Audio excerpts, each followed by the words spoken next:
Welcome, everybody, to episode number 9 of the Fanboys Anonymous Group Meeting Podcast. I am your host, the owner of fanboysanonymous.com, Tony Mango, and with me on the panel tonight, we have Mike Payton.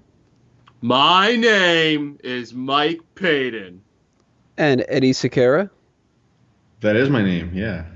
And some other fellow fanboys and fangirls may be joining us later on, maybe not. It all depends on different schedules and whatever. But if that happens, we will introduce them when the time comes. So, this meeting has officially been called to order, and in honor of the recent passing of Robin Williams, today we're going to be talking about a pretty sore subject to some, and that is the whole concept of celebrities taking their own lives and the pressures of being famous, how depression can get even the most rich and famous people down to the dirty, dirty depths that lead to suicide. It's a very depressing topic itself, and it's not, going to be opening itself up to as many jokes as we usually do on here, obviously, because we're not that bad of people.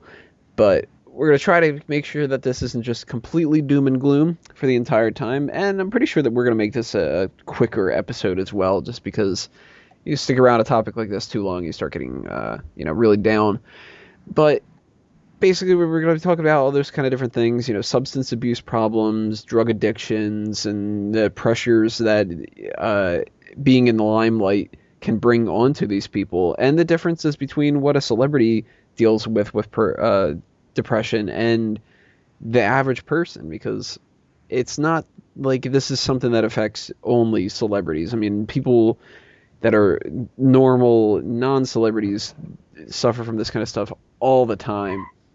So you can't really just make this about, the people that are constantly being hounded by the media and everything like that. So generally speaking, we don't really have like topics we need to go down, this one and then this one and this one and whatever. We're just going to kind of spitball and see what happens. One thing I was thinking about that we should talk about before we get into kind of more the adults and the Robin Williams and the drug addiction and whatever like that necessarily, but starting at a young age, child stars in the media tend to be doomed. And it's really a shame, but it seems like, I don't know, maybe half of them turn out to have some kind of drug problems or severe self-esteem issues, and their lives go to shit. And the other half, well, maybe the other, 40% of them become nothing. They just stop acting or whatever. And then there's 10% that go on and actually have careers. The Drew Barrymores and stuff, which she had drug problems as well.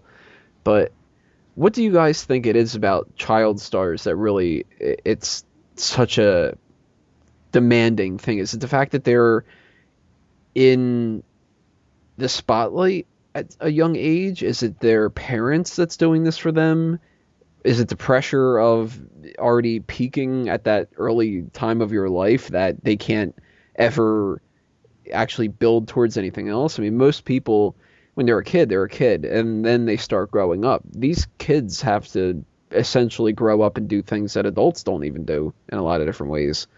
So, I mean, what do you guys think about child stars and when it comes to all their pressures and everything? Peyton? Well, when you mention child stars, it certainly is a two-way street, one that can go either way. I mean, you look at people that have just gotten downright dirty when they've grown up, like the Olsen twins or like Miley Cyrus. But then on the other side of the coin, you got people like Emma Watson, who has just grown up into perfectly classy women. So it can go either way. But when you talk about pressures on children, the number one that's always going to pop up in my head is a story of Judith Barcy. You know who Judith Barcy is? Doesn't sound familiar. She voiced the little girl on All Dogs Go to Heaven. She also did one of the voices in The Land Before Time and a couple other things. She was a pretty popular child actress during the mid-'80s. And she came from a really abusive home. Her father was a psycho, and the more famous she got, the more psycho he got, eventually getting to the point where she had Child Protective Services called a number of times, but she just kept denying it because she loved her family. She wanted to stick with them. But it had a really tragic ending when her neighbor heard gunshots, and then by the time she looked over, the house was already on fire, and there was nothing to do. Gunshots and fire? Mm-hmm. Damn, that's really like overcompensating, isn't it? It's psychotic, really. No one knows the exact story of went down. We can only assume that the abusive father was involved in this, but there's a good example of a child star pressure affecting the whole family, not even just the child. I mean, this child never got to have a normal life as a kid between always being at the request of their directors or having to deal with this abusive parent. It's just this kid's life was robbed from her both as her childhood and her actual life. It's a horribly tragic story, and I love the girl in All Dogs Get Heaven. She does a perfect job in that movie, and it's a shame that she never got to continue with her career or her life, more importantly. Yeah, that's between the two of them, But what do you think about this, Eddie? Is it one of those things where they're kind of just doomed ahead of time because it breeds that sort of an environment, or is it specific people? Their parents are not good enough parents, and their friends that they end up becoming involved with are the wrong crowd, and their producers and their managers and everything are too money hungry, and they don't care about the kid themselves, or is it just it's going to happen, inevitable kind of thing? Fame is horrible no matter what age. That's a fact. I just want to touch on the child actor thing real quick. Mike mentioned that Emma Watson is turning out to be fine, and I agree. Well, we haven't seen her doing any porno tape or doing coke or whatever. So that's fine. I think the young actresses from Game of Thrones, they're having a lot of fun on Twitter and whatever else. I wish Maisie Williams would become a slut. She's not, dude. She's not even that hot. But, yes, she is. Yeah, she's got that weird face. What to each? To each. Oh, this is supposed to be about like tragic things, but yeah, this is tragic, not hot stuff, right? We'll have a hot stuff podcast. Anyways, they're from a different culture. I mean, they're British, right? Yes. Hollywood is a mess. Nobody is your friend in Hollywood. Nobody cares about anyone in Hollywood. Right? It's really all about the money. It's all about the cash. It's all about the prestige, the fame, the fortune. And it's passed on from generation to generation. And, if fame is such a terrible thing for adults already, let me give you an example, okay? One of my instructors at college, he worked up close and personal with Deep Purple, Red Hot Chili Peppers, I think Backstreet Boys, even in so many, a lot of other big artists. And he got to know a lot of people, and he is friends with Tony Iommi from Black Sabbath, and he told me that in public that guy he wears a mask. It's not really him. And when in private, when they're like having lunch or something, he's cool. He's a nice guy. He's all right. And then he mentioned this to me because I asked him about Marilyn Manson. I'm like, this guy, I'm a fan of the music and all. We were talking about marketing and the image of artists. And I said, well, come on, I know Marilyn Manson kind of, he keeps changing all the time and stuff. And, in terms of marketing, for him, it totally worked. And he's like, I agree. But he has to be this weird image. He has to sell, this drug-fueled, demon, antichrist, and then the next he's androgynous, and then the next he's a vampire. He has to do this because fame is terrible. And if you are yourself, if you start talking about, oh man, like my sister's not doing very well or whatever, they will rip you to shreds. The tabloids will rip you apart, and they'll invent, they'll start bad mouthing your family and stuff. So even though, the example that I used, Marilyn Manson, has been open about his family in the past, that's something you don't want the media to get to your family, because once it gets to your home, once it gets to where you're safe from that whole chaos, you're dead. That's it. It's the end. You have to literally abandon everything and run away. And so many actors and musicians, they kind of lost their minds, not only to drugs, they go downright crazy. People were saying Dave Chappelle went crazy for a while, when in reality he called it like it was, and he just said enough. because they were working him to death. They were like, no, here's more money, do it, do it. And then even when they I don't know what the story with Dave Chappelle is. Do you guys know what happened? He wasn't getting paid like well enough, but they wanted him to work more and more. And then when he was finally going to get a new contract or something, they said no, but you have to produce this much more for this long, and he just didn't do it. So you can imagine what happens to a kid, right? You can imagine, if you don't have the proper environment for that to happen. I mean, these British actors, they start with doing like Shakespeare, in some theater in London, and then in America it's like, well, okay, you're good enough. We'll sell you. We'll put you on the cover of every magazine, and you'll do great. And then, of course, who's not going to be tempted by all that money? The parents immediately go, "Oh, that'd be great. That'd be great." Right. But nobody's really your friend. Like if you don't have the integrity, I think one of the few actors I can think of that actually have integrity is Leonardo DiCaprio. Like I don't remember him ever getting involved with some heavy shit. Or at least not getting caught. Well, of course. I mean, people can do whatever they want, but I mean, like to the point where you're messed up for life, irreparable. Like Michael Jackson, I don't know to what point Macaulay Culkin is, but I mean, the fact that he stayed away from the spotlight for like 10 years, it's actually something good for him. You know what he's doing now? Yeah, what's he doing that we used to mention this before? He's doing like a Velvet Underground cover band where all the songs are made to be about pizza. Oh yeah, that's right. Yeah, that's right. And they played at some like underground bar in like Minnesota or some shit, stage. And they were booed off stage. Yeah, that's good. That's good. At least it's out of the spotlight. That's not bad. Hallie Joel Osment, the I See Dead People kid, he disappeared also, which is probably the best. I mean, kid actors are going to suffer the most.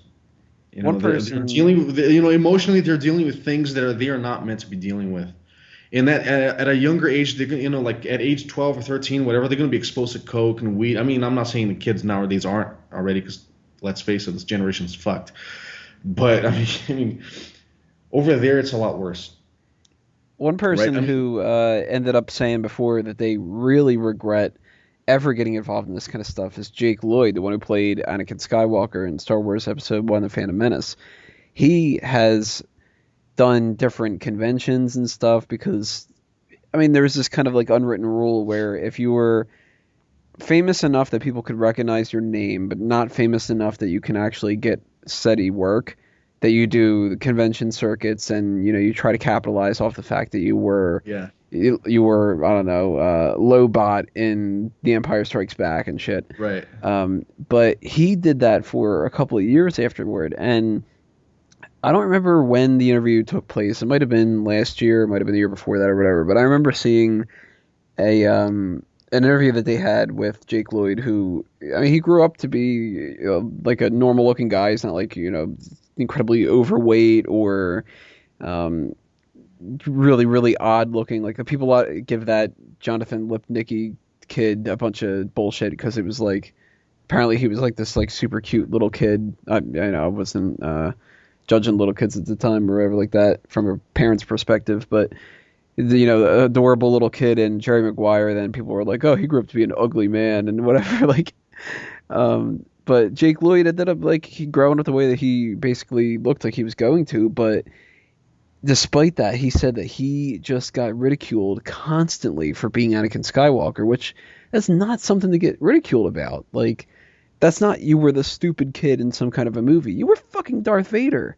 And that was still something that kids wouldn't let him live down in school, and it weighed on him enough where he's getting interviewed by somebody and they said something just about like, so, what do you think of Star Wars now? And he just was super pissed off. He just wants nothing to do with it whatsoever.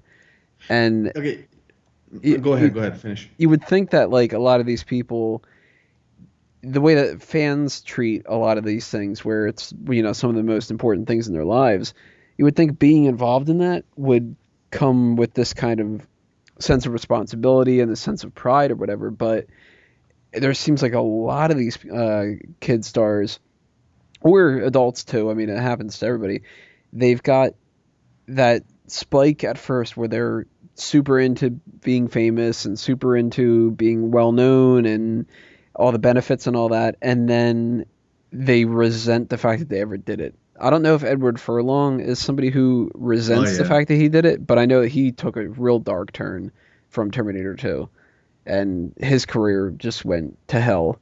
Macaulay Culkin, his career went to hell after the two Home Alone movies. He never did like anything other than a couple things here He and no there, he like he did yeah he the did That the was a Richie Good Richie Son. Rich, movie. the Richie Rich and stuff like that. Like, but none of them were catapulting him into being an adult star. Yeah, but Macaulay Culkin had his problem was his dad. Apparently, his dad really messed up his whole like I don't know he blew all his money, you know, like 'cause he wasn't allowed to receive anything. It was his guardian who was his parents, and his dad just messed everything up somehow. There was a whole story with that, but I'm not too savvy on that. But yeah, but Macaulay Culkin actually was really good. He was He was in the good son. Saved, The good The Good son Son, was Party the Monster most. with Marilyn Manson we were speaking of before. I haven't. Oh, no, I haven't seen that, but You haven't seen a Marilyn Manson movie? Some fan you are. I like the music. I like the music. You know, like as far He as was in The movie- Page Master. That was awesome. Who cares? See, this I'll all watch it. happened I'll right watch it. after, relatively soon after the Home Alone movies. No, Yeah. some of this stretches all the way until the 2000s. What No, other no, than no, but, no, no. Saved? But before Party Saved Monsters, was in 2004. Yeah, well, that's but before Party Monsters, like, but you know, between like his whole like childhood career, like Home Alone, The Good Son, Richie Rich, all that, you know, Macaulay Culkin went through hell. You know, he wasn't doing well at school. He didn't care. He just became like, I don't know. Sometimes when there's the whole thing, you know, like if you're being paid attention to all the time as a kid, something's gonna happen to your ego. I'm not saying he was being like selfish, like, oh, pay attention to me, pay attention to me. Maybe he was having the opposite. Maybe he was like, don't look at me anymore.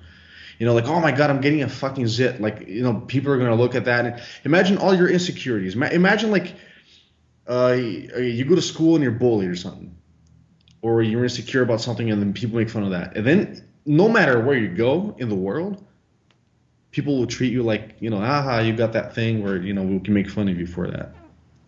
You Plus- have no way of escaping. You know, you can't just sit and scroll through Facebook or, you know, open up a magazine or anything without going like, oh fuck, there I am. There's my insecurity again. You know, you can't just disappear from that. It's impossible. I mean, it's there all the time. And then to make sure you don't forget, it's like, oh, don't forget you have an interview with Spin Magazine tomorrow, honey. You know, that's your mom telling you, like, hey, you're 12. What do you want to do? You want to play video games, right? Well, you can't.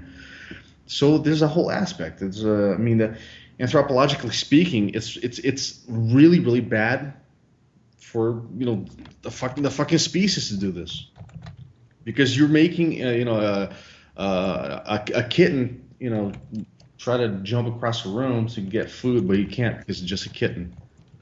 And I was like, oh, you gotta do this. Oh man, but I don't know if I can. You have to. You know, it's money. Yeah, weird analogy, but the point is.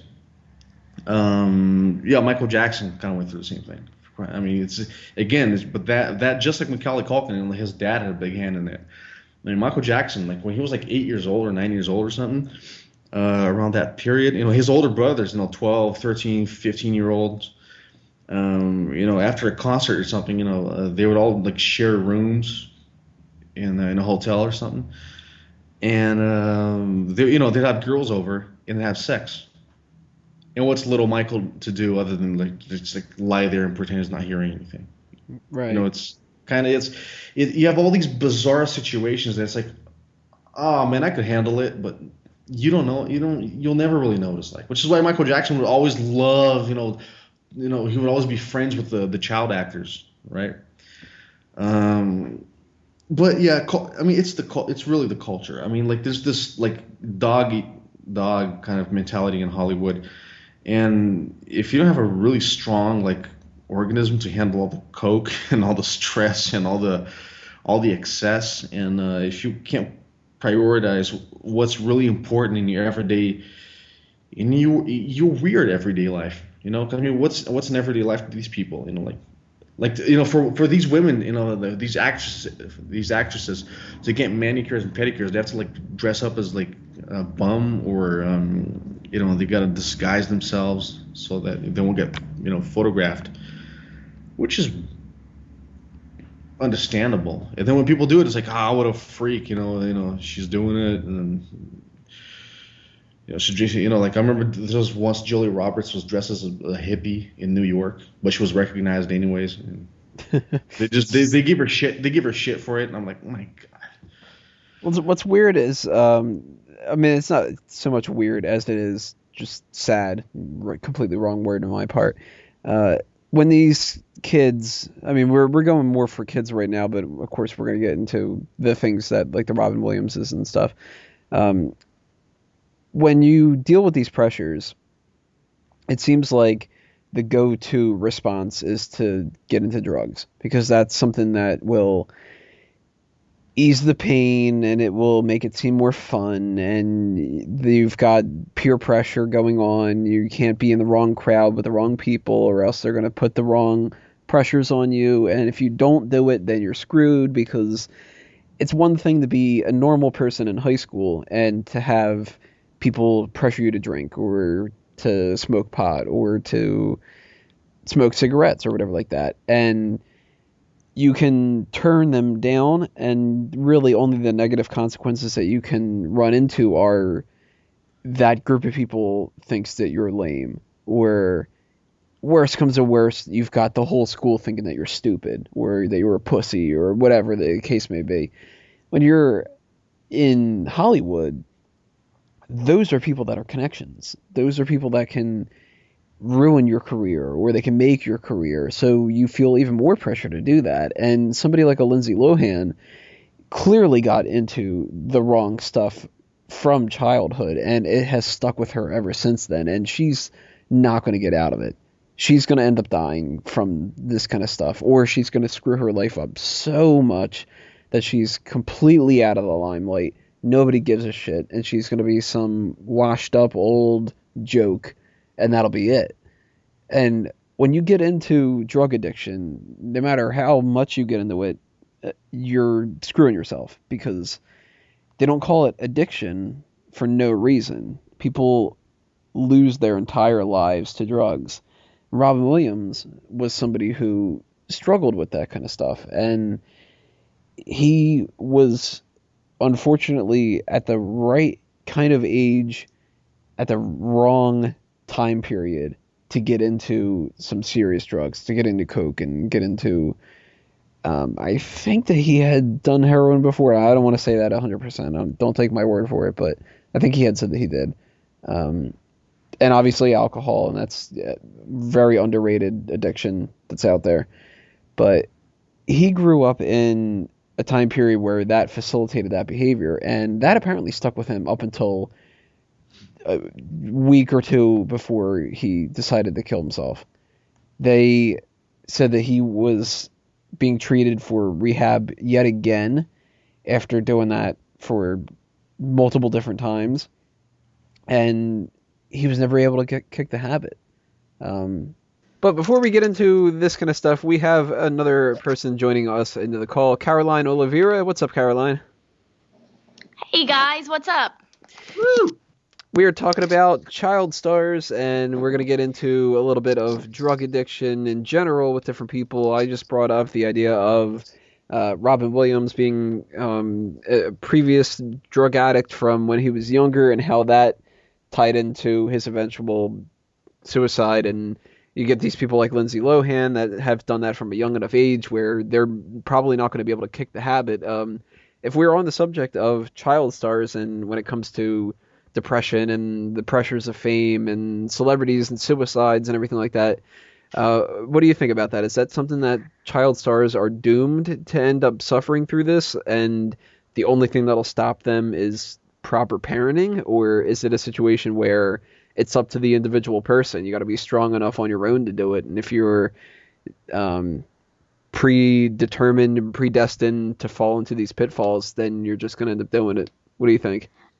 Well, I think that just like any other mental illness or personality trait disorder, it's always a mixture between your environment and if you have any genes that might make you, more prone to addiction and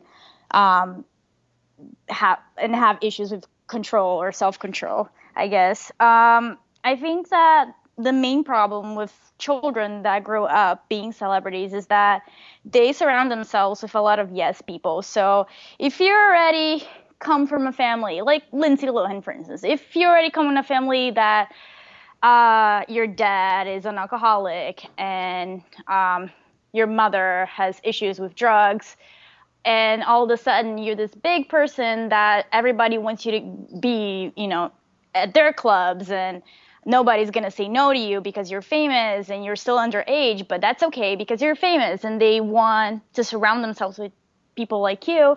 Yeah, it just makes things easier for you to get and try things that you probably shouldn't. And that plus growing up like we all did through our teenage years, we kind of feel like we're immortal and nothing will really affect us. It's easy to get into that place where you're just trying different things, but that's okay because you're just trying and you're still in complete control. But we all know that that's not really the case. And I don't think it's like they're all doomed to it. I just feel like if you already have tendencies in your family, or you surround yourself with people that are just there to make you happy all the time, yeah, you're probably going to be more prone into giving into your demons. Now, if we're kind of giving a little bit of an overview and sort of moving on to another topic, I'm sure we'll mention child stars again here and there. You got to think, some of these people, they were able to turn themselves around. Some people, not so much. We talked a little bit about Michael Jackson. That didn't work out in the end. We got Macaulay Culkin's doing pizza. What was it? What was the name of his band? What was it? The Pizza Underground. The Pizza Underground. Yeah, that's it. So he's got that going for him. Anything else that he's got going? He banged Mila Kunis. That's pretty sweet. Yeah, I was just gonna say, yeah, he was with her for a long time. So he wins then. Well, I mean, now she's with Ashton Kutcher. So yeah, but still, that's depressing. Yeah. Well, funny enough story with that. That's actually a positive story when it comes to kids in childhood. Not kids in childhood. Kids in the entertainment industry. She, on that 70s show, lied to get onto the show. She told them, right. I'm going to be turning 18. And they thought that she was 17 at the time. And she was actually, I think, like 14 or 15. So when she did the whole first season and, she's dating Kelso, Ashton Kutcher's character on the show, like, they needed to have her parents there. They needed to sign tons of waivers and everything for her to do, like, kissing scenes. Ashton Kutcher was apparently her first ever kiss. Period. So it's funny that, like, that is a positive story of what can happen in Hollywood with kids. It's not all just like, Britney Spears is a part of the Mickey Mouse Club, and so are all these other people, and they all kind of just reach a whole bunch of success, and then go down, and then go back up, and then go down, and whatever. You get some good things that happen there too. Yeah, but again, just like Caroline said, it depends heavily on your parents. I mean, right. Mila Kunis is Ukrainian Jewish. And her parents right. are like, these old school, set your goal, go for it, and don't waste your time with things that are not good for you. And they totally made her into who she is, and she's a perfectly fine, successful woman. Can I give you the shining example of a child actor, or what a child actor should strive to be? Go for Phoenix. Ron Howard. Ron Howard. Yeah, Ron Howard's not bad. I'm actually going to say Jack Gleason, though. He is the young man who played Joffrey Baratheon on the current hit television series Game of Thrones. This guy, from a very, very young age, became the single most hated person on television. And that's a fact. He is the single most hated person that was on television. Now he's dead. Oh, spoiler for those who haven't watched the show. But he's not on there anymore. He dealt with a lot of public pressure, and he handled it with stride.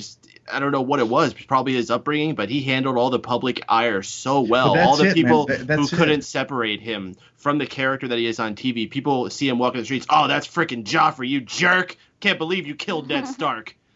Yeah, but like that's the thing. Hold on. now that this show is done, he's not going to act anymore. He said once his part with the show is done, he's done. He's going to stick with school. He's going to go on his own path with life.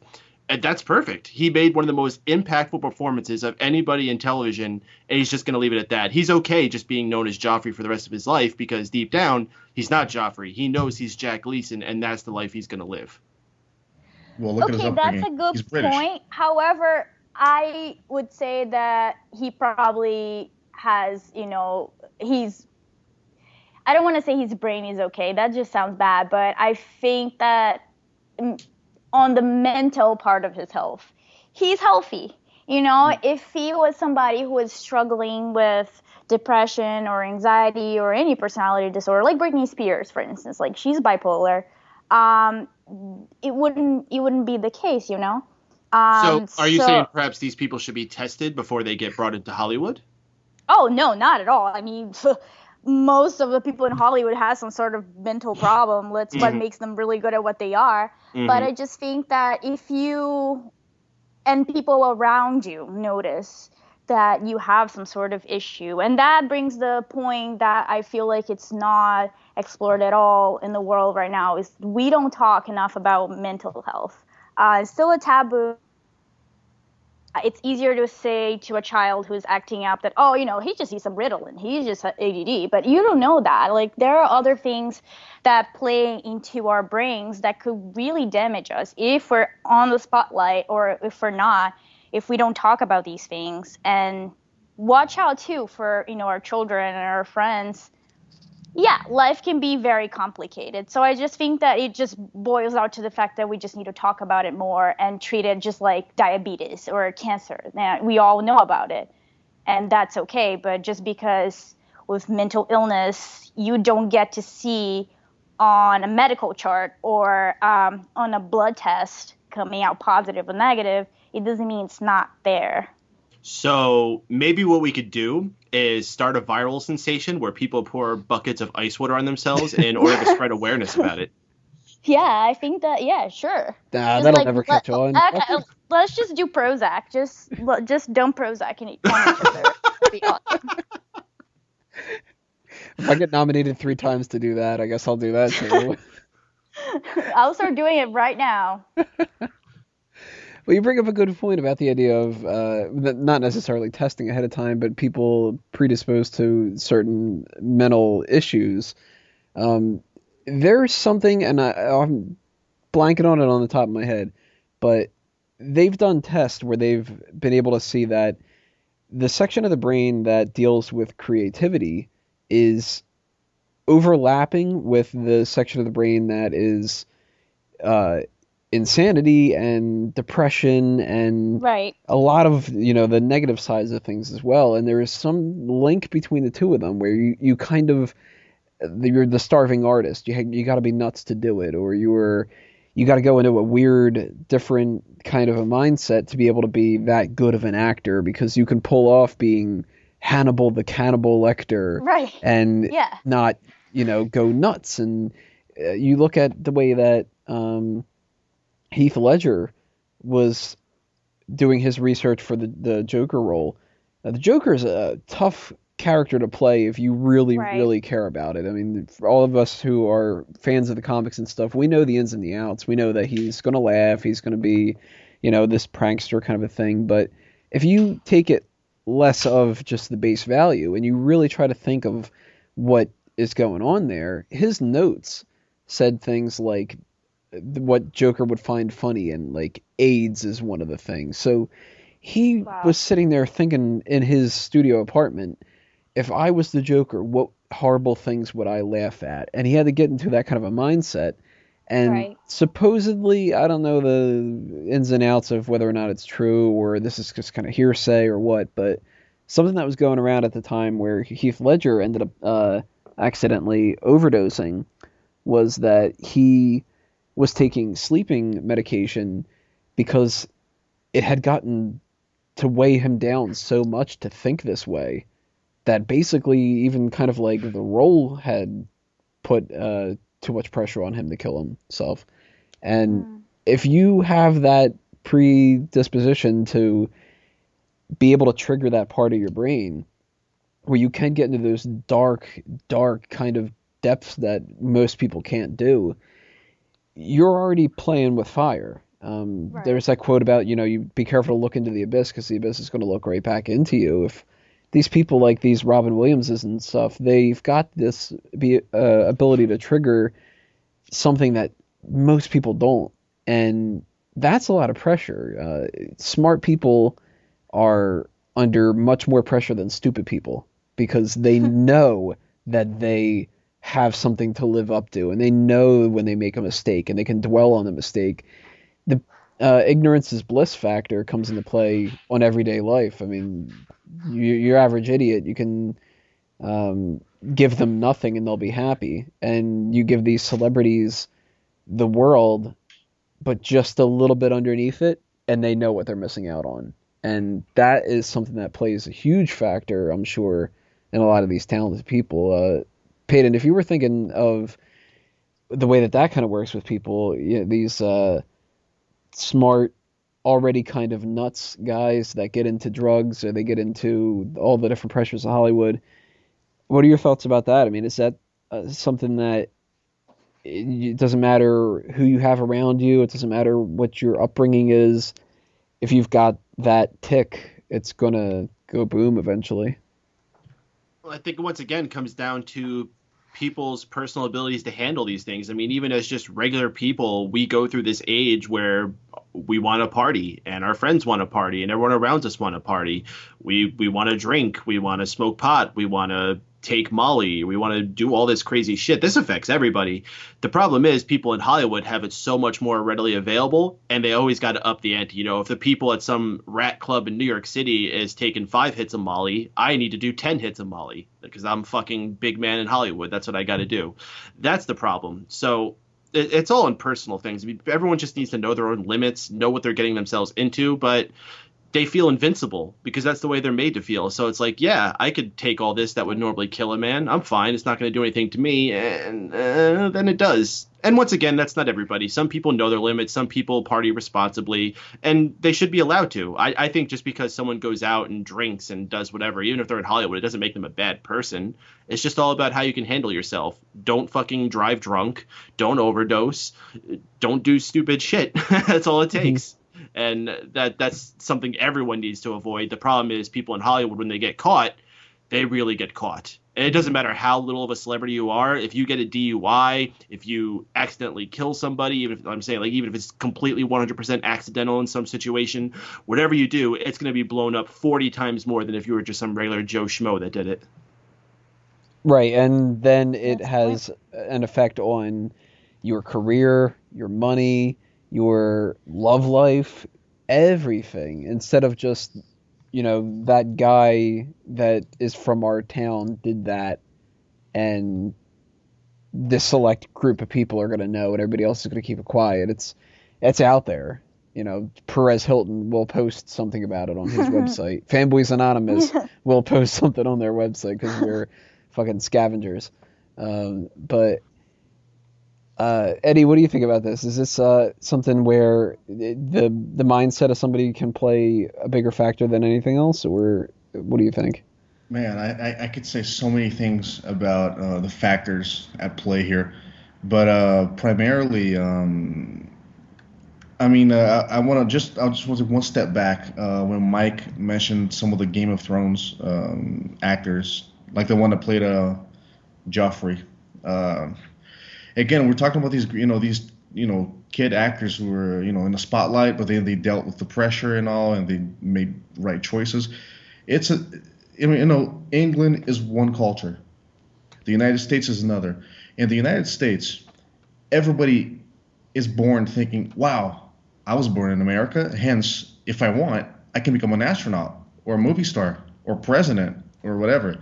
So there's this giant goal ahead of you, right? Immediately, and if you're not going to strive to go for that goal, you're not going to be anything, and you're going to be treated like some below average idiot.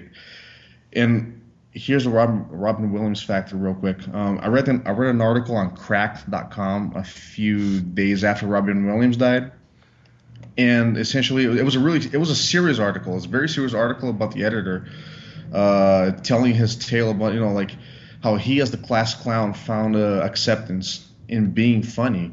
Because if before he was funny, nobody took him seriously. Everybody made fun of him, and you know what? That happened to me too. I became this obnoxious class clown because I was just some boring kid who liked video games. I had nothing Aw. going for me. And then, no, I mean, no big deal. I mean, jokes on them. I had a. I mean, looking back at the people that made fun of me and shit. I mean, I'm glad that they did because they brought out the best in me. I was forced to learn. I began playing guitar. I started writing songs. After because I mean the class clown thing is cool, but after a while, I just kind of, I don't know, I kind of matured out of it. It didn't feel right anymore. But then you take Chris Farley, John Belushi, Robin Williams, and so many other comedians. These guys, they're constantly they need that validation. Like, oh my God, Chris Farley was like, I'm a fat fuck who's good for nothing, but they love it when I make him laugh. They love me when I make him laugh. So that's all he had going for him. But honestly, the guy died alone with like with a hooker leaving him in a hotel room, for crying out loud. So here's the thing though. In the U.S., there's that big pressure where you have to succeed, all right? And there's also the fact that it's very easy to get any type of drug anywhere at any moment. Like you go to a shrink. Oh, I'm depressed. Oh, it's cool. Here's some Ritalin. Like I swear, I have this friend from France. It was a few months after he had just. This is when I was in Florida in college. It had been a few months after he was there, and he started feeling down or something. I don't know. I told him it's probably like I don't know, the winter or something in Homesickness Florida. or But there's no snow in Florida. I told him it probably depressed me. So he was like, oh, so I went, he went to the doctor. I was like, so, man, like, what's going on? Are you lacking vitamins or something? He was like, no, it's okay. You can just take this. He forgot what the name was, but he said when he got home, he was like, okay, let me research. He just typed it on Google. He said, like, man, it was like some super strong antidepressant that I had to take for like 6 months. And and if I didn't improve in 6 months, I would have to take for another year or something. He was like, forget it, man. I'll stay depressed because like drugs. It's as cliche as it is. Drugs are bad. I mean, honestly, if you have proper diet, which is not easy, if you have proper diet and you're not surrounded by people pushing weed or coke or heroin onto you, then there's no real reason for you to become addicted. I mean, it's the fact that people become depressed is primarily because it's poor brain chemistry. Sometimes it's genetic, like Caroline said. It's true. Sometimes it happens for no particular reason other than, oh man, it's my family or schizophrenia. But that's a little something else. That's something else altogether. Well, plus there's also the factors that you mentioned, the pressure to succeed. That's coupled with jealousy if you do succeed. All the other people in Hollywood, they don't want you to succeed. They want to be able to leech off your success. Absolutely. Dude, one of the worst things you can face in your life is envy. Right. If somebody is envious of you, that is, I mean, they're sucking away. Believe me, this is actually scientific. Like, the human mind is very strong. There was a Japanese scientist that actually proved that your thoughts, like he had like 2 cups of rice, and every day somebody would hold a cup of rice and like it was like whenever they were angry or pissed off or something, and then whenever somebody was really happy, they would get the other cup of rice and just for a few seconds or a minute or something, just hold on to it. And after a month, you could see one rice rotted and the other one was fine. Huh. I kid you not, shit like this actually happens. So I mean, the mind is actually is much more powerful than we could possibly think. So I mean, to imagine like, wow, you're the butt of every joke in your class. Wow, so 30 people hate you, big deal. Like 1 million people hate you because you were Anakin Skywalker. Well, with the pressure to succeed and the jealousy for success and all that, we also have a culture that loves it when people fail. That's true. Oh, fuck yeah. Absolutely loves it. I mean, we have tabloids and we have paparazzi, and we could talk about paparazzi separately a little bit later. But the tabloids, and I'm even going to give credit to us for doing this. I mean, when there's an article on Fanboys Anonymous that is a celebrity tagged article, more often than not, it's this celebrity was arrested, this celebrity died, this celebrity is in some kind of a scandal, more than it is this celebrity did some kind of an awesome charity thing or whatever, because that's the stuff that people that listen to the media are interested in. The news itself is horrible, and you can't watch a news program anymore that actually just says the news from around the area of things like they decided that they were going to fix that pothole on Main Street. No, instead it's what's the big health scare that's going on right now. Are you thinking of Bowling for Bowling. Columbine, real quick? Bowling for Columbine and stuff like that. Like we've got this idea where we need to be negative about everything for some reason, and you've got celebrities like Robin Williams who are supposed to be the antidote to that, and that's pressure itself. Well, let me tell you something about Constantly Robin Williams. being told that you are not only the person responsible for making everybody forget about those kind of things, which is a huge responsibility, but if you don't pull off being the funniest guy or whatever, the Crazy Ones TV show, it didn't do that well. It gets canceled. That's a shot to your ego because your show got canceled. It means you don't get as much money. It means you're not as funny as you used to be. And then those bad habits can rear their ugly heads back because nobody's going to give you any sympathy. They're just going to laugh at the fact that your show didn't do that well. Now, Peyton, you didn't say anything about the idea of the pressure to succeed and stuff.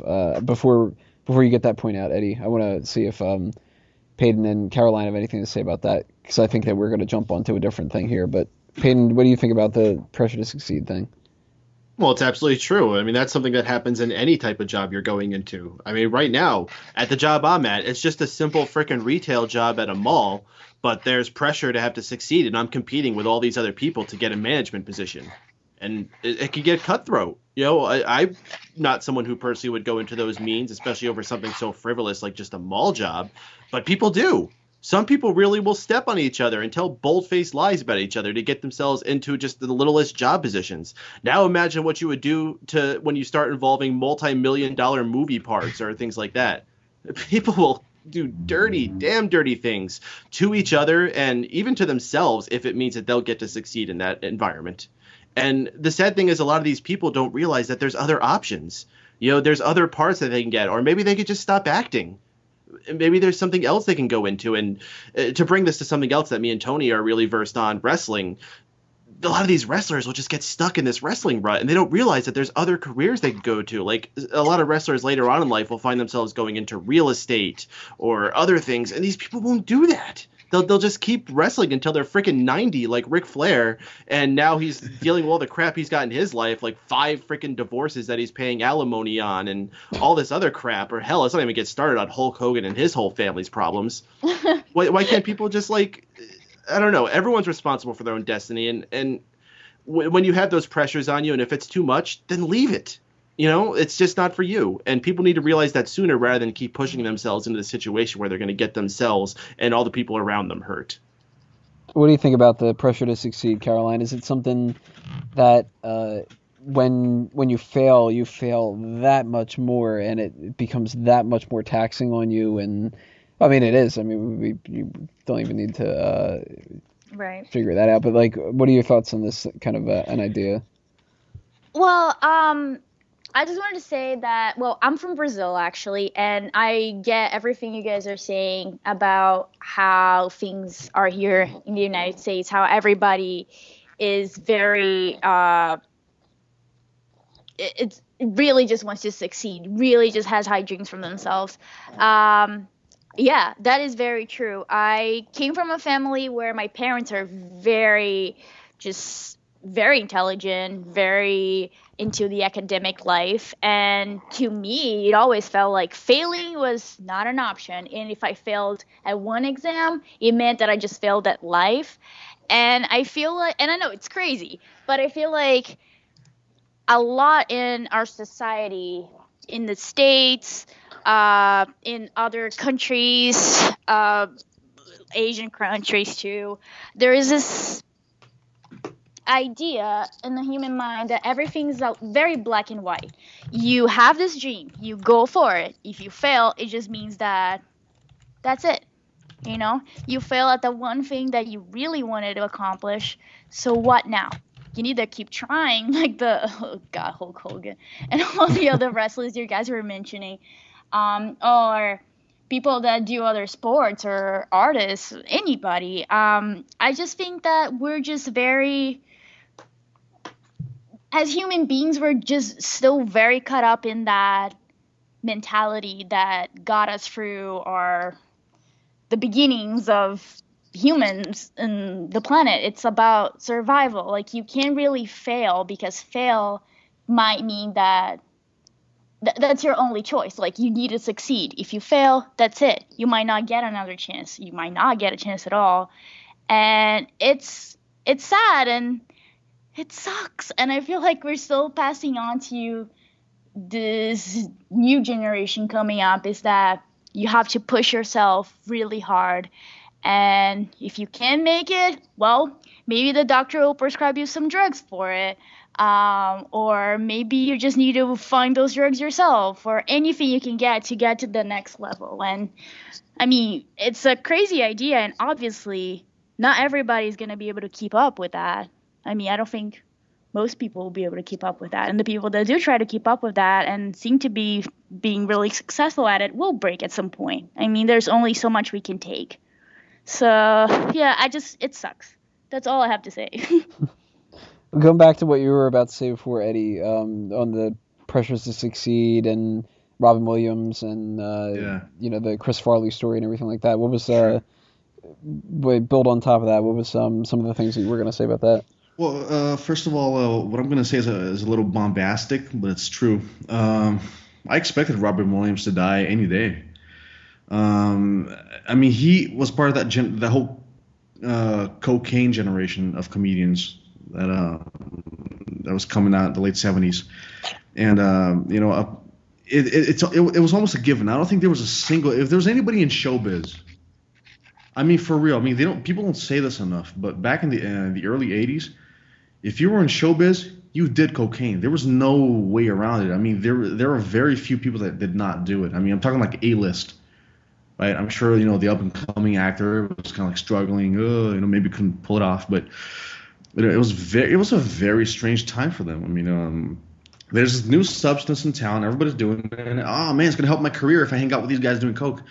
And, and now it's just become part of the culture. Although we have all sorts of, like actresses or actors that are like, oh, I'm 100% vegan and healthy and I don't do, that kind of stuff, supposedly. But that's going to kill them next. Yeah. The point is, Tony, you did mention a society of fear, right? I mean, in Bowling for Columbine, Michael Moore looks up at the TV, in America, and it's like guns, fight, death, evil, AIDS, fire, and then in Canada, it's like, oh no, the government has issued a new tax for pothole construction, whatever. It's like, what the hell? We try that new donut at Tim Hortons, eh?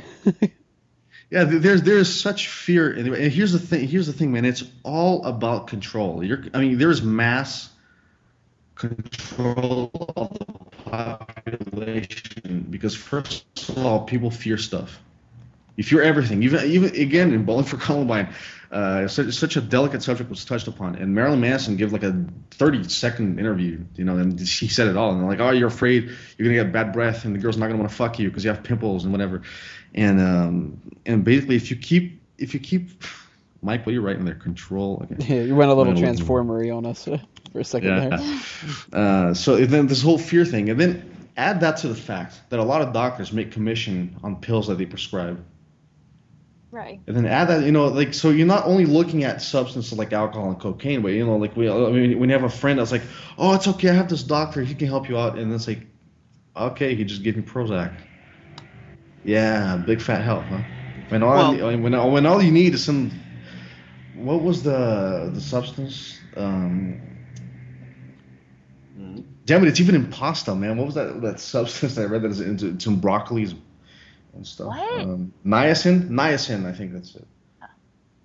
Yeah, it's like basically there was this case of a woman who was like, she could not like leave the bed because she was so depressed. She couldn't get up.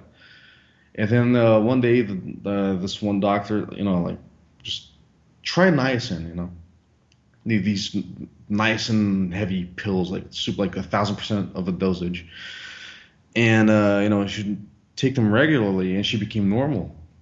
Like nothing ever happened. She was normal, whistling, happy, whatever, with no side effects. No like, oh my god, I got to shoot up to school or something. Nothing like that. And then she went off the pills, and back to square one. She couldn't get out of bed. So sometimes it's just that, like you're lacking sunshine or not enough vitamin C or whatever. And then, the U.S. is notorious for not having very nutritious food. No offense. And, so many of these factors. No offense. Yeah, it is. No, I agree, man. I feel like shit. I agree. Krispy Kremes is really great, but it'll kill you, like in the head. No offense to Krispy Kreme, but here's the thing, though. Here's the thing. So, for our sponsors, Krispy Kreme. Yeah, just a call out to if any fast food chain wants to sponsor Fanboys Anonymous. Yeah. So we'll gladly eat your donuts and then go nuts and crazy about it. Go nuts for donuts. Oh crap! Dude. So Eddie, I'm actually really glad you brought up Big Pharma because they still haven't 100% figured out what happened with Robin Williams, but I believe it was Rob Schneider, which, let's take the opinion of Rob Schneider. But the thing that he pointed out was that Robin Williams was heavily on some medication for Parkinson's. And apparently this medication had a heavy side effect of creating depression and even suicide.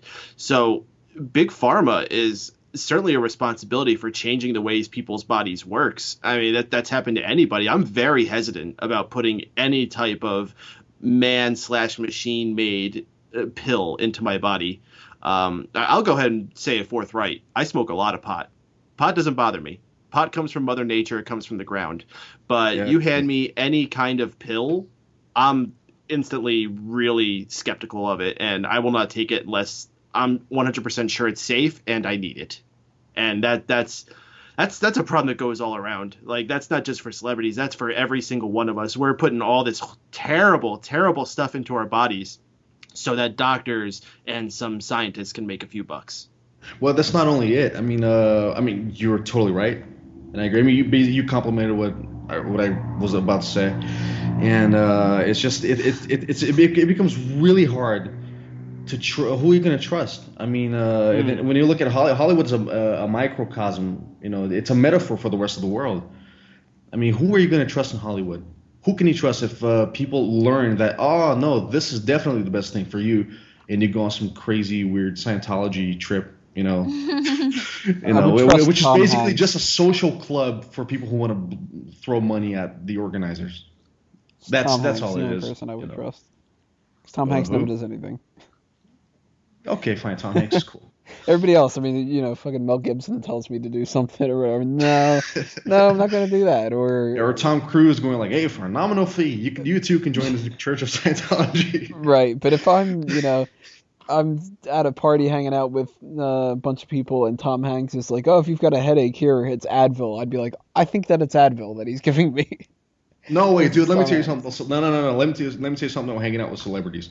If you're I have another instructor at my university who like worked live shows. Like he got like with like 10 feet or 5 feet within close to Bob Dylan. He was close to 5 feet within the Bob Dylan. Yeah. Because he worked with like so many famous musicians. I don't know who else he worked with. Justin Timberlake and whatever.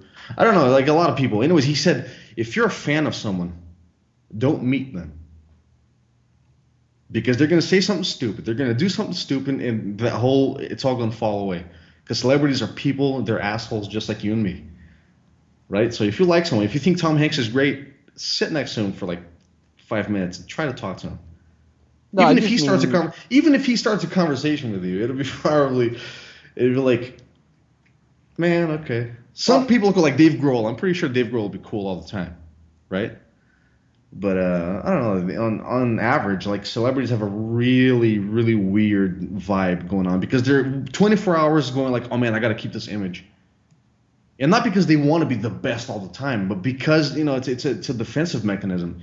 And here's the thing, going back to that whole like being validated for being funny. Robin Williams was phenomenally. I mean, he was great. Not my style of comedy. Like I didn't go like. I wouldn't just like burst out laughing with his jokes, but yeah, he was great, and he had such an upbeat too. Like like to me, the symbol of a proper comedian is Robin Williams, because he was in that video with Bobby McFerrin. Don't worry, be happy. You know that one, right? He was around that kind of humor, that kind of funny. I don't think he ever really did he never did like toilet humor. He was a yeah genuinely funny guy. exactly. He didn't do shit humor. He didn't go for cheap laughs. Humor. Yeah, exactly. He went for genuine, he went for, I don't know how else to put it. He went for positive laughing, right?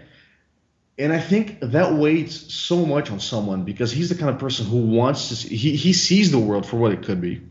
As an artist, I feel the same. We see the world for what it could be, for the beauty that it could have, and for the the comedy that it actually is, without having to take it too seriously. But then when the show's over, what happens? Wow, everything actually is crap. Wow, no wonder that he's gonna go off and do some coke. Because you don't want to stop laughing. You can't get that kind of experience by actually laughing. Looking at the world around you. I mean, you put a lot of pressure on the person who has to be the happy person all the time. And another thing, and this is tying into something I said we talk about a little bit later, was not only do you have the pressure where you have to be that kind of person all the time, but you're also constantly in the sights of others that are watching you. The paparazzi follows people around everywhere.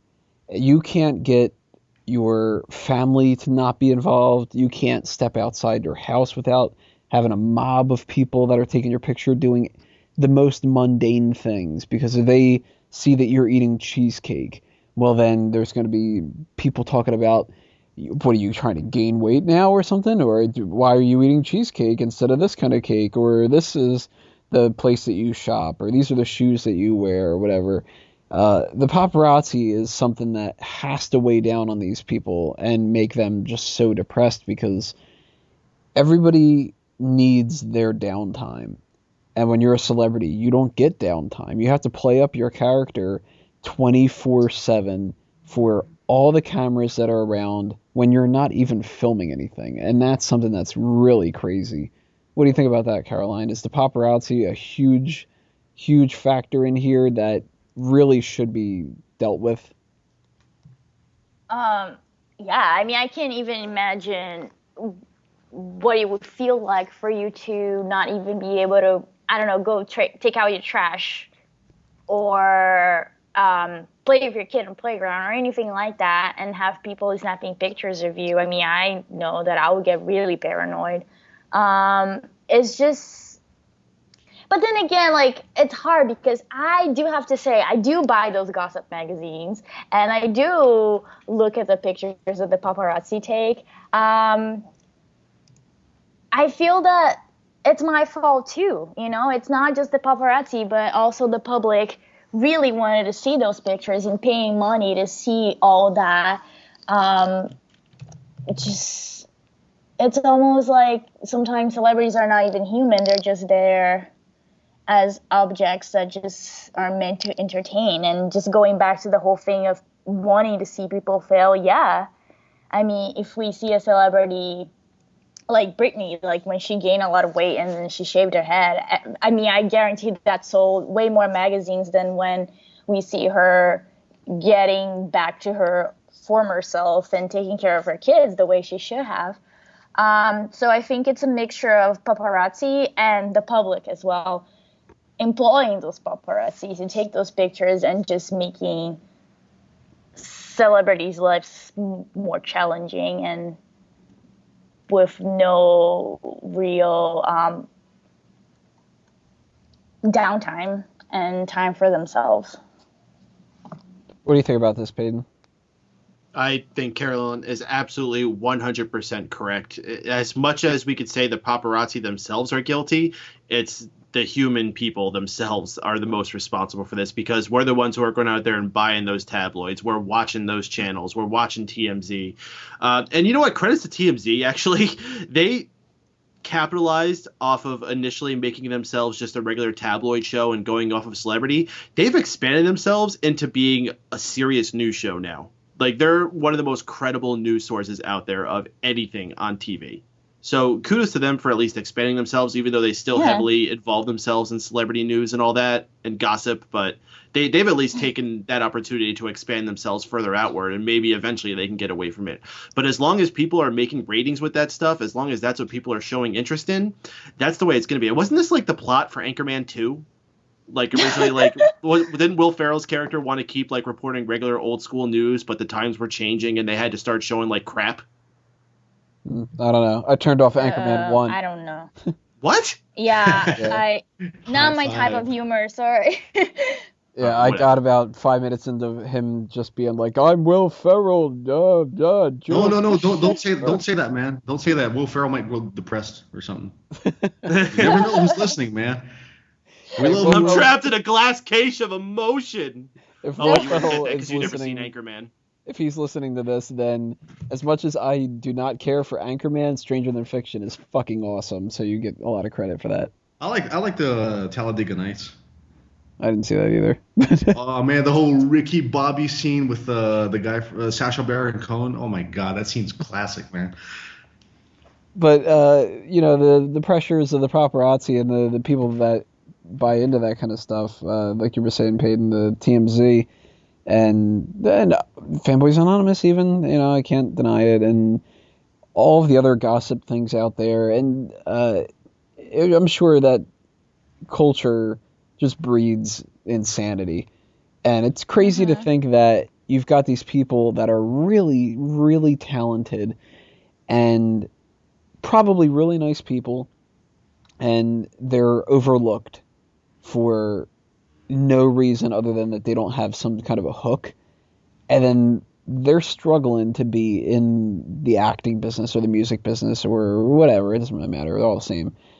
And then you've got somebody like a Paris Hilton who makes millions and millions of dollars, or a Kim Kardashian, has this empire built around them because they're a fuck up that people like seeing fuck up. And it's such a shame because, not to say that this directly affected Robin Williams, because of course we don't know, but somebody like Robin Williams, he really put the effort, you could tell, into a lot of the different things that he worked on. And I watched 1 or 2 episodes of The Crazy Ones, and I didn't think that it was that funny, but that could have just been the writers of the show or the directors or whatever not translating well. He probably put so much more effort into that and really wanted that to succeed because of the fact that he hadn't been on TV in a long time, and it hurt that much more when it didn't, to see these stupid reality shows that are on their 10th season of Celebrity Housewives in Orange County or something like that.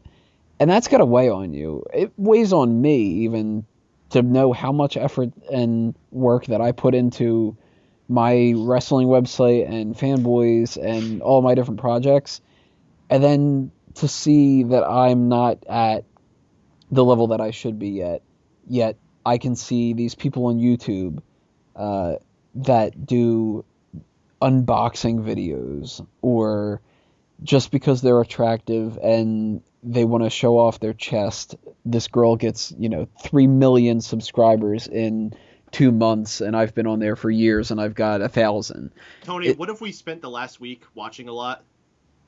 What did we watch? I don't know.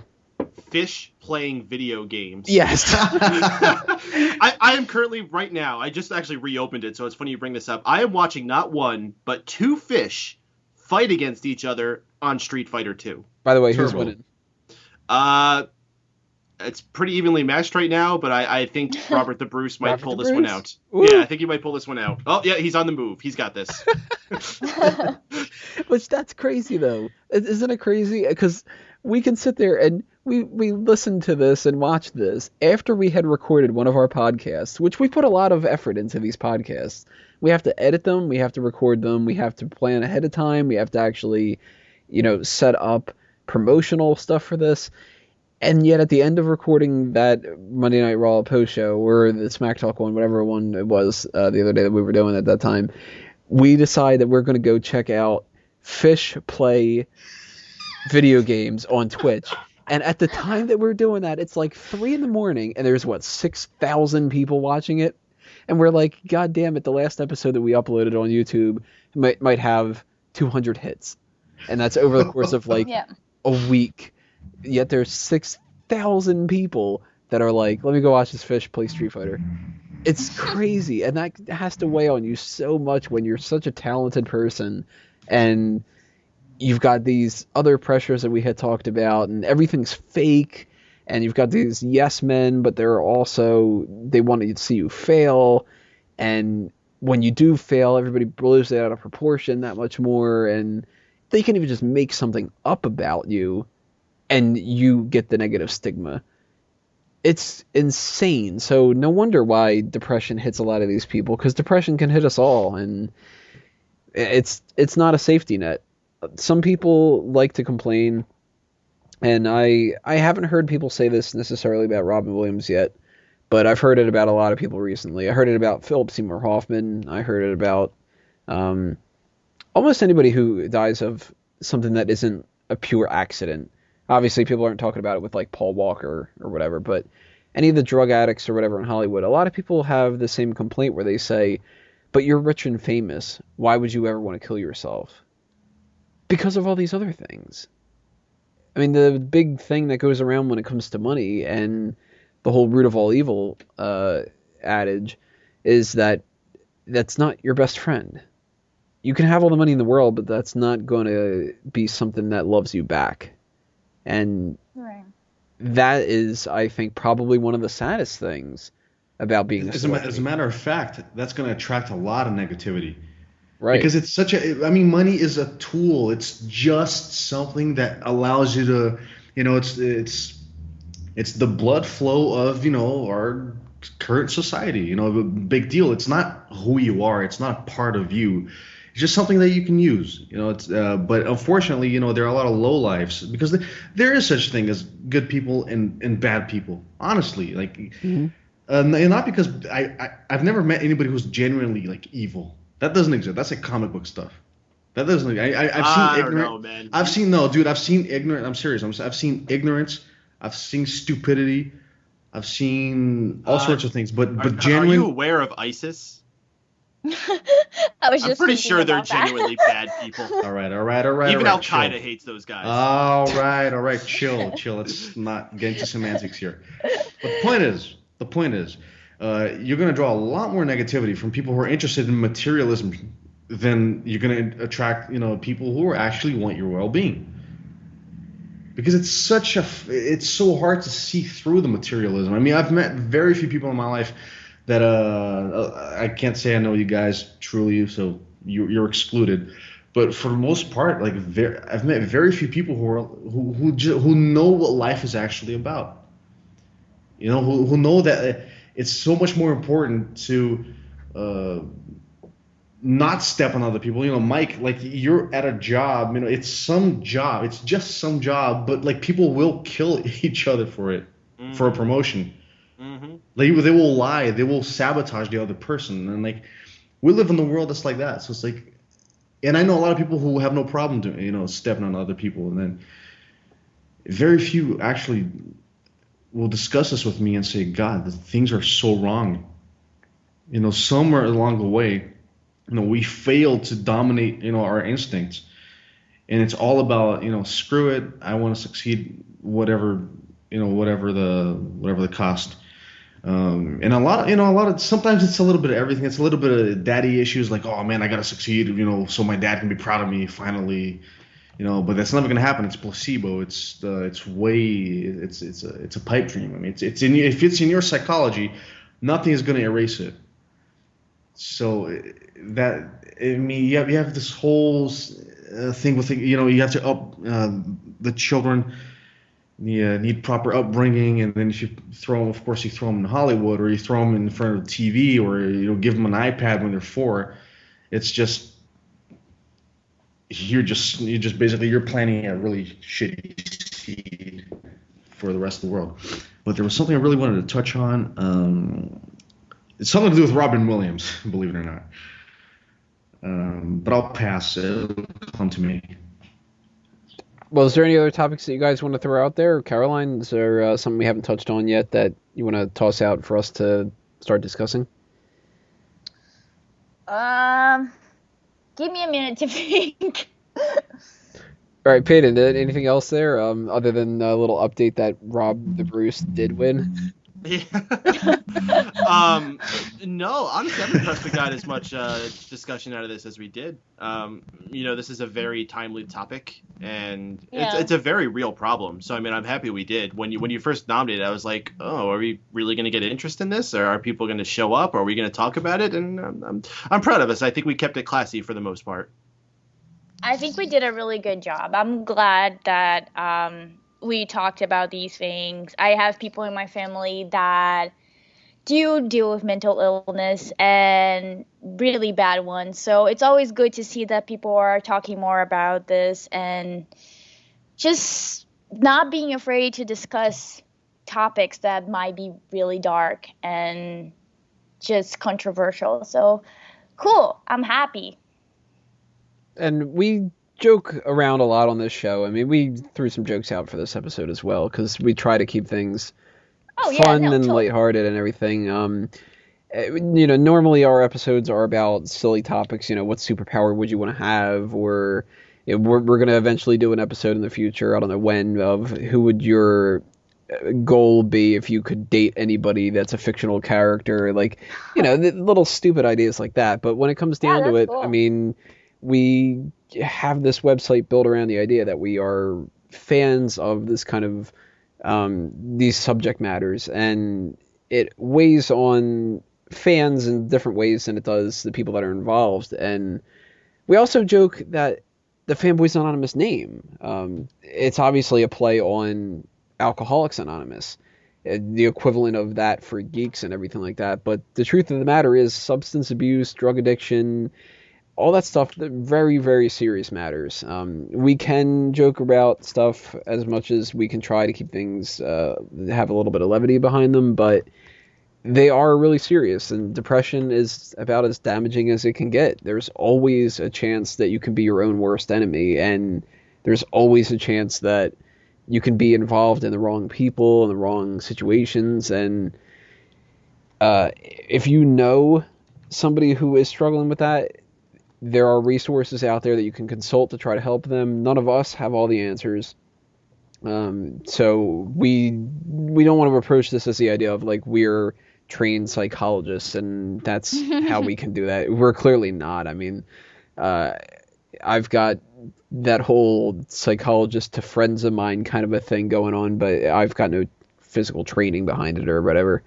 But even to quote Robin Williams himself, something that he had said, which when this was going around that he had killed himself a couple days ago, I saw one image that I hadn't seen before that actually made me kind of sit and think about it. A lot of people were posting the picture of the genie, saying you're free now, genie, and whatever.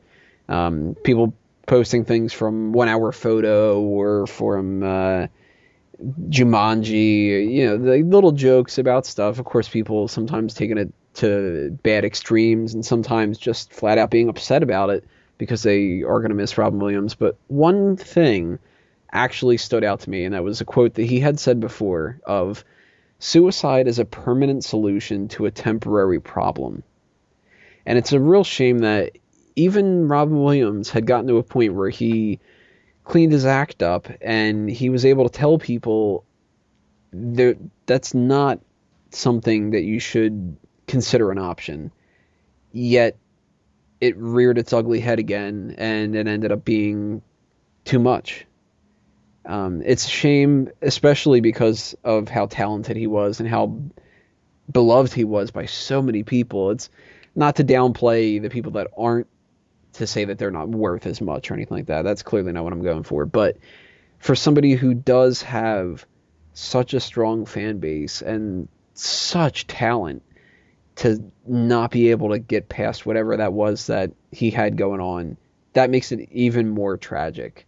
If your life is total garbage, you can sort of justify it a little bit. You know, you grew up with abusive parents, you're poor, you have no friends, no family, nobody to love you back.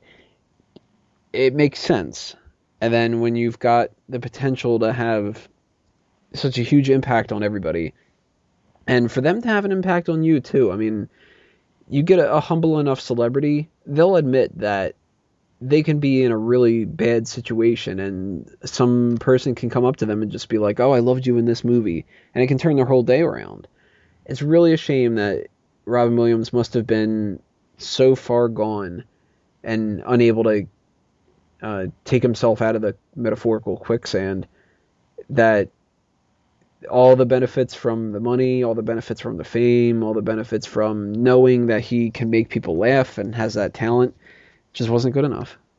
And if you are a person who suffers from any form of abuse or addiction or depression or whatever like that, you don't have that kind of a safety net, but you nonetheless should seek help for it.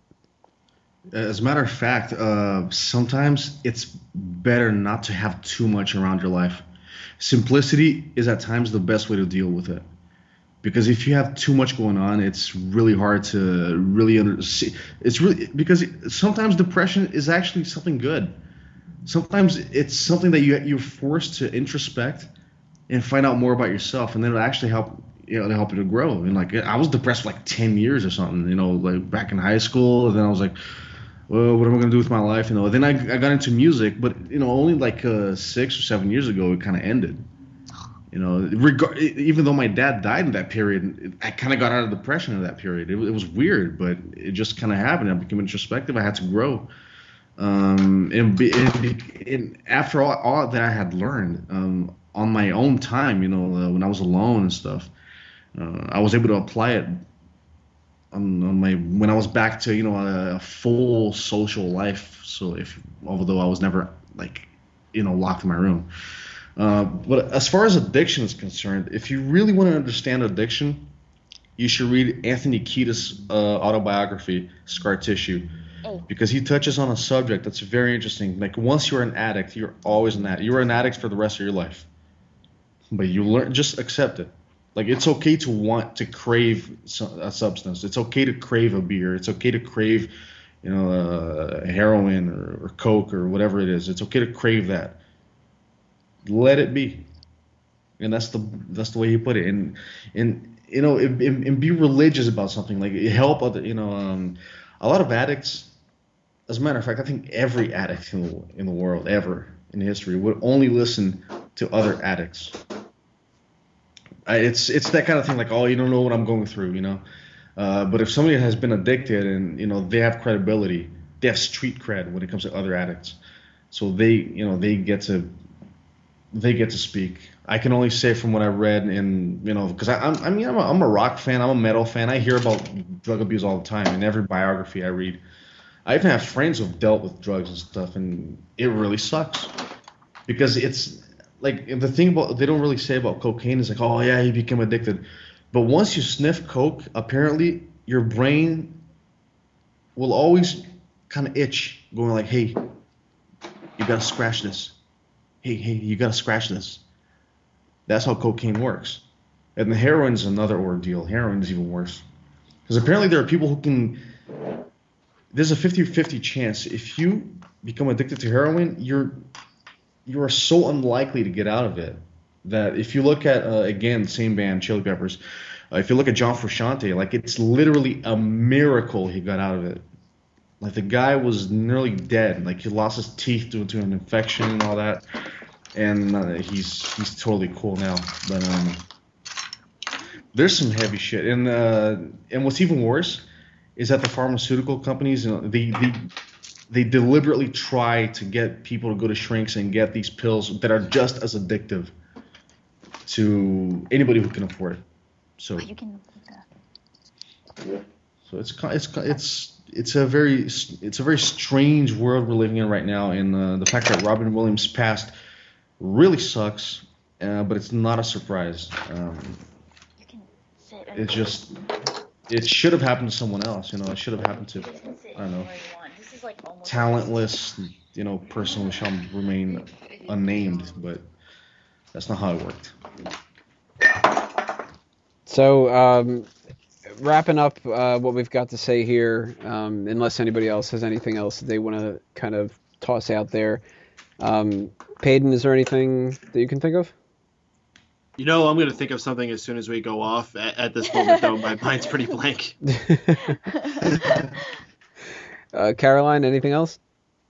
No, I just want to, again, thank you guys for having this discussion. I think it's really, really cool. It's always good to see everybody's different takes on a subject like this. And it's awesome that, yes, I love the fact that we put some jokes in there to make light of the situation, and the other podcasts are going to be lighter.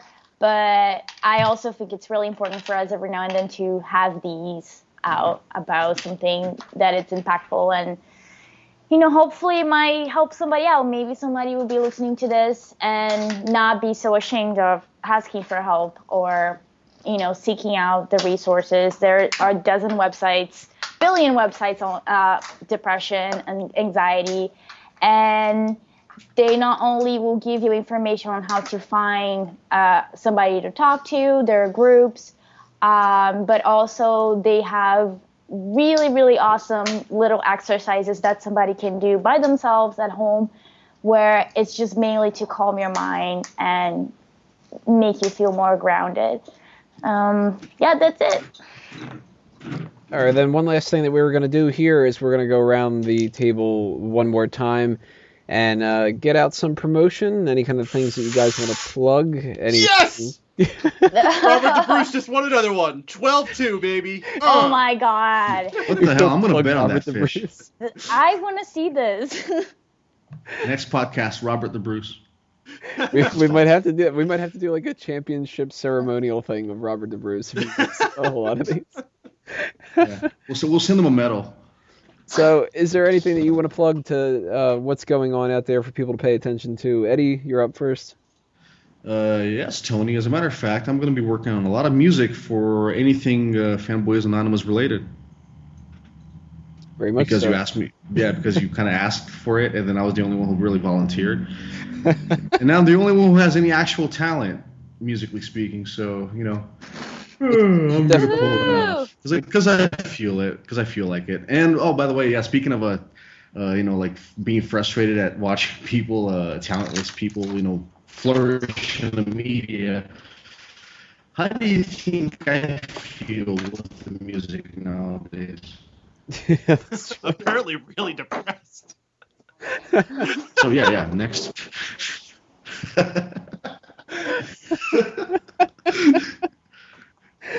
Hey, man, you don't know what I know. You might have a different idea about dubstep. That's not even the worst. That's not even the worst, man.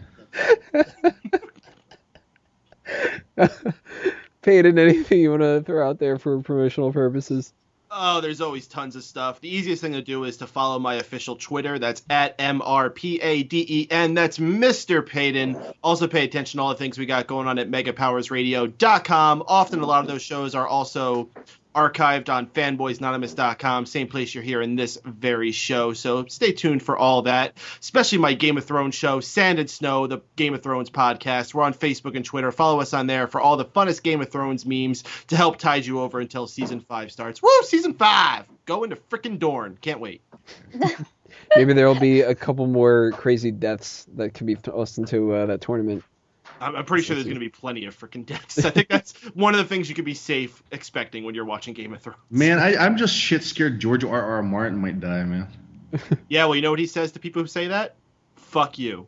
Yeah, but I'm scared, man. He's old. He's not really healthy. You know, like he's overweight. Interesting note. He is actually taking season 5 of Game of Thrones off. He traditionally writes an episode and is usually heavily involved throughout the production. He's doing none of that for season 5 so he can finish the next book. So. Oh, I'm so excited about the next season then. Caroline, anything you want to promote, plug, or get out there for people to pay attention to? Sure. You guys can check my website. It's CZO Effects, and I do a lot of sculpting, especially now for Halloween. So just wait for some cool dragons and deformed baby fetuses to pop up in there. Jesus. The two most frequent requests. Strangely, yes. Well, there are other ones, but I don't think I really want to talk about those. I feel like I'm gonna scare whoever said Jesus back in the background. So who said that? Some severed Who said limbs. that? Yeah, who said that? Really? Are we talking human baby fetuses or like just generally like living mammal fetuses? Like, you know. So this isn't gonna scare anybody off, right? Some of them are like hybrid looking. If that helps. Like X-Files? Yeah. Yes. Cool. Right. All right. Big thanks to everybody on the panel for this evening and for all of you out there for listening. Stay tuned for the next episode of the group meeting, which will be episode 10, if I'm remembering correctly. I don't know exactly what our topic is going to be, but if you have any suggestions, go ahead and leave those in the comments below. Also, stay tuned to everything else that's coming your way from fanboysanonymous.com, the Review Point podcast, the Fan Tracks. We've got the Sand and Snow podcast was mentioned earlier, the Daceman Show, Nerd Court. God, there's so many of them that we lose track of this kind of stuff, but they're all there on fanboysanonymous.com. Go ahead and check that out. Maybe we'll be able to get Robert the Bruce for a special interview. Woo! I know the Daceman's got a bunch of interviews coming up, so stay tuned for all those things. And if you're interested in joining the team and becoming a member of fanboysanonymous.com, you can always send in your application using the contact form of the website for various different purposes. We want to have as many people as possible join this collective and stand up and share with us. So, on behalf of not just myself, but everyone on the panel for this evening, and all the fanboys and fangirls that could not be here tonight, I'm Tony Mango, and no matter what, I am a fanboy. This meeting is adjourned. See you next time, everybody.